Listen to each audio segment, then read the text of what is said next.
नमस्कार बंधुगण कौन आपण जानते दुनियार मोस्ट एक्सपेंसिव एनसीएंट नोटबुक विषय जदि जानना चलते आज जाना दुनियार मोस्ट एक्सपेंसिव एनसीएंट नोटबुक विषय तार नाम हूँ कोडेक्स लेसिस्टर।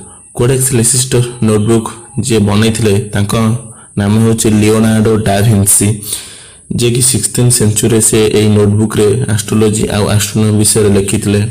यही नोटबुक रे 72 पेजेस अच्छी एवं एथिरे डा विंसी को यूनिक आइडिया डायग्राम एवं डैम समुद्र स्केचेस समुद्र ज्वार आउ सूर्य पृथ्वी चंद्र विषय मध्य बहुत किछि ज्ञान यही नोटबुक रे देखियो पाइबे। एवं यही नोटबुक पाई बिल गेट्स $30.8 मिलियन देइथिले एवं यह को ऑक्शन रे मध्य जीतिथिले।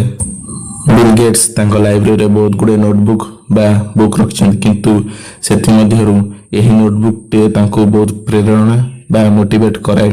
सेति में बिल गेट्स एही लिपिबद्ध को बा मैन्युस्क्रिप्ट को अमेरिका रे को फेमस लोकप्रिय म्यूजियम रे डिस्प्ले करैथिले। एही नोटबुक टे ताहार जो कॉस्टली प्राइस पे यह दुनिया रो मोस्ट एक्सपेंसिव एनसीएंट नोटबुक भाव में परिचित हो पारिछि। तेज आशा करुच्ची यही वीडियो आपण मानक पसंद आसीथिबो। जदि पसंद आसिला वीडियो को लाइक करंतु एवं कमेंट करंतु एवं चैनल को सब्सक्राइब करंतु। रहूची नमस्कार।